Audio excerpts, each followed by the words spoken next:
चले जाओ ट्विटर पे ट्रेंडिंग इस समय नोट्स के ऊपर 2000 के खूब जोक्स बन रहे हैं। सूख गई पिंक की इंक, पिंक की इंक, गुलाबी था ना नोट ये। क्या है ये? क्या ये है इकोनॉमी के लिए एक हेल्दी ड्रिंक? हमारी ये पिंक की इंक। नमस्कार, विवेक बिंद्रा बोल रहा हूं, फाउंडर एंड सीईओ बड़ा बिजनेस.com। आरबीआई का फरमान आया है 2000 के नोट के लिए। अच्छा है या बुरा है, दोनों बातें आज बताऊंगा, ना पक्ष ना विपक्ष। आज आपको बताऊंगा इसके मेरिट और डिमेरिट दोनों के दोनों। डॉक्टर मनमोहन सिंह, फॉर्मर प्रधानमंत्री, बहुत जीनियस व्यक्ति, कहते हैं कि 2.5 डिनोमिनेशन का नोट यानी कि टैक्स इवेजन होगा ही होगा, टैक्स बेस को कमजोर करेगा ही करेगा, पब्लिक के फाइनेंस को कमजोर कर देगा। इसके अलावा नोबेल प्राइज विनिंग हमारे अपने अमर्त्य सेन दादा क्या कहते हैं, हाई वैल्यू करेंसी नोट्स ये होर्डिंग, टैक्स इवेजन और इलिसिट एक्टिविटी को बढ़ाएंगे, जिसके कारण इकोनॉमिक ग्रोथ कम हो जाता है। तो नोट गुलाबी थे मगर रंग काला छोड़ रहे थे, काले धन का रंग छोड़ रहे थे। हाँ, पश्चिम बंगाल के जो हमारे पूर्व शिक्षा मंत्री पार्थ चैटर्जी, उनके घर से बहुत पैसा मिला। अर्पिता मुखर्जी के ठिकाने जो उनके करीबी है ना, 50 करोड़, सब 2-2 के नोट थे, 50 करोड़ पकड़ा गया वहां से। जल शक्ति मंत्रालय से जुड़ी एक कंपनी, पूर्व उसके एमडी थे, उनके ठिकाने पे भी 38 करोड़, सब 2-2 के नोट थे। तो 60% ऑफ फेक मनी भी जो 2021 में पकड़ा गया वो भी सब 2000 के नोटों में ही था। तो 2000 के नोट में ही तकलीफ है। मैं पीछे चुटकुला भी सुना रहा था कि अब तो 2000 का नोट बंद हो जाएगा, चोर भी 2000 बार सोचेगा आपके घर में आने से पहले कि 2000 का नोट तो मिलेगा ही नहीं, अब मिल भी गया तो कोई फायदा नहीं। तो पिछले कई समय से जो रेड हो रही हैं, 6 बड़ी रेड जिसमें 600 करोड़ पकड़ा गया, सीज किया गया, सब 2000 के नोट थे। कानपुर के जो इत्र के व्यापारी नहीं थे, वो एकदम बढ़िया लमरेटा स्कूटर में टेढ़ा करके तेल टुड़ू टुड़ू चलाते थे, 325 करोड़ मिला उनके यहाँ से। हैदराबाद की दवाई कंपनी के यहाँ से भी लगभग 150 करोड़ मिला, 142 करोड़, सब 2-2000 के नोट थे। तो एक बात जो सबको समझनी चाहिए कि 2000 के नोट, ये 2016 के नोट के बैन से इसको कंपेयर नहीं कर सकते, वो अलग था, ये अलग था, क्योंकि वहां 500-1000 के नोट इनवैलिड हुए थे और यहाँ 2000 के नोट इनवैलिड नहीं हुए हैं, वैलिड हैं। 86% उस समय थे 500 और 1000 के नोट, ये केवल लगभग 11% है। तो फर्क है, वो 86% यानी कि पूरी की पूरी इकॉनमी पर अचानक बड़ी ब्रेक लगी थी, रुकी गई थी गाड़ी, यहाँ पे खाली 11% है। तो 2000 का नोट आम आदमी देखता ही नहीं, उसके लिए तो मतलब उसका दीदार करना मुश्किल। बॉलीवुड का एक्टर 2000 का नोट लगभग एक बराबर हो गया था, कम होता जा रहा था बाजार से, है कि नहीं? क्योंकि जो बैंक थे वो 2000 का नोट लेते थे, लेकिन जब आपको पैसे निकालने तो 500 का लौटाते थे आपको। एटीएम में जाओ, 2000 का नोट मिला आपको क्या? पिछले 1.5 साल 2 साल में किसी को 2000 का नोट एटीएम की मशीन निकाल के नहीं दे रही, सबको 500 का दे रही है। इसका मतलब बैंक वापस तो ले रहा है लेकिन लौटा 500 का नोट दे रहा है, तो केवल 10-11% ही बाजार में घूम रहा था। तो इसलिए ये पहले से ही एक्सपेक्टेड था कि धीरे धीरे इसको सरकार वापस लिए जा रही है। जहां से पैसा निकालो, जिधर से निकालो, बैंक से चाहे एटीएम, कहीं से भी, तो मिलेगा 500 का। 2000 ले लेते थे, देते 500, तो एक्सपेक्टेड था ये। और ये डिजिटल इकोनॉमी को तो देखो ये स्टेप बढ़ाएगा, पर इसमें समस्याएं भी हैं।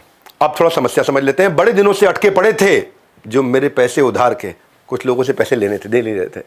बड़े दिनों से अटके पड़े थे जो मेरे पैसे उधार के, बहुत टेंशन में हूं, भाई साहब दे के गए नोट 2-2 हजार के।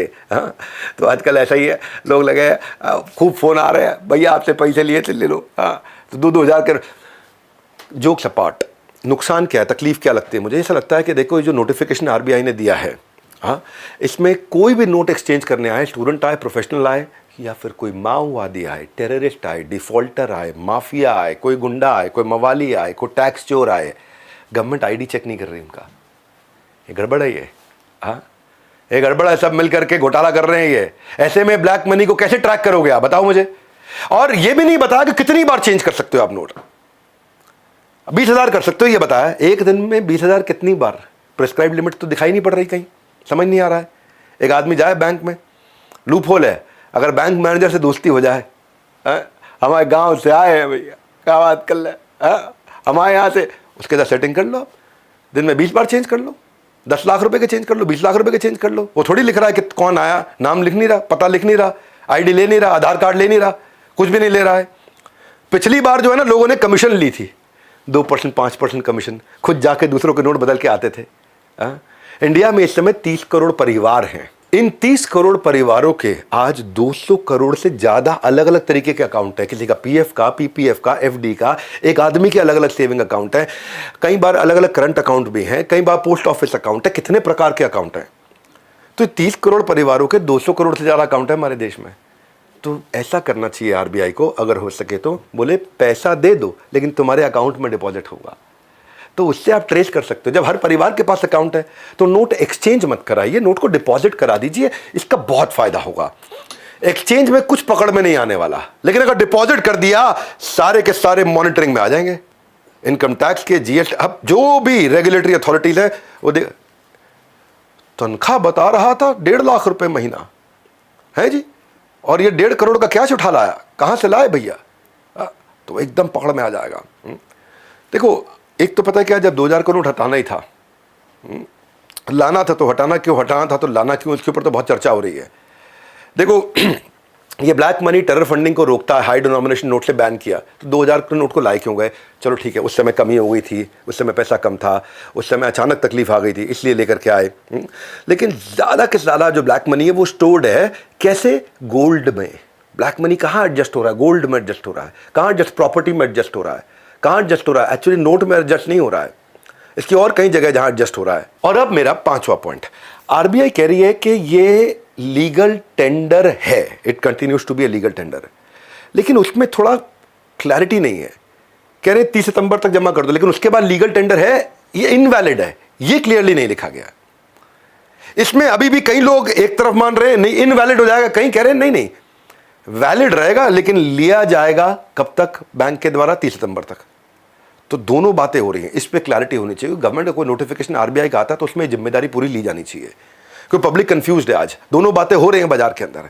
तो ये कुछ समस्याएं जो मैंने बताई हैं, मेरा रेकमेंडेशन बड़ा सिंपल है कि इसको एक्सचेंज ना कराया जाए, डिपॉजिट किया जाए, ताकि जो काला धन है वो भी पकड़ा जाए। एक तीर से कई निशाने लग जाएंगे। आईडी चेक करनी चाहिए डिपॉजिट करते वक्त, ये नहीं कि जाकर के 20-20 हज़ार के आप जाकर के 200 ट्रांजैक्शन एक दिन में करा दिए। तो और जब आईडी सबका है, अब आज आधार लगभग सबका है, कोई ना कोई आईडी सबका है, तो देख करके कराएंगे, पैन कार्ड के साथ लिंक करके कराएंगे, तो इससे बहुत सारी चीज़ें रडार में आकर के बच जाएंगी। तो और जैसे मैंने शुरुआत में कहा था, ज़्यादा सोचने की ज़रूरत नहीं है, केवल 11% सर्कुलेशन में है, इकॉनमी पे इम्पैक्ट नहीं आएगा, रूटीन प्रोसेस है, क्लीन नोट पॉलिसी मैं समझा चुका हूँ। नोट बंदी नहीं है, नोट बदली है। ये वीडियो अगर वैल्यूएबल लगा तो ये लोगों तक पहुँचाइए, क्योंकि मैं चाहता था कि इसकी कन्फ्यूजन को दूर करूँ, पॉजिटिव नेगेटिव दोनों एस्पेक्ट, ना विपक्ष ना पक्ष। इसको इस तरह से ना देखिए किसी सरकार की तरह से बात की जा रही है, इसको आम जनता के मैंने समझाने के लिए, इजी करने के लिए बनाया। तो मेरे इस एफर्ट को आप पहुंचा सकते हैं लोगों तक, ताकि वो समझ पाएं, वो समझ सके कि इसमें गलतियां क्या हुई हैं, और वो समझ सके कि एक्चुअली किया क्यों क्या। हमारे साथ जुड़े रहने के लिए वर्ल्ड के नंबर 1 एंटरप्रेन्योरियल यूट्यूब चैनल को सब्सक्राइब करने और करवाने के लिए आप सबका हृदय की गहराई से प्रेम पूर्वक हाथ जोड़ के धन्यवाद।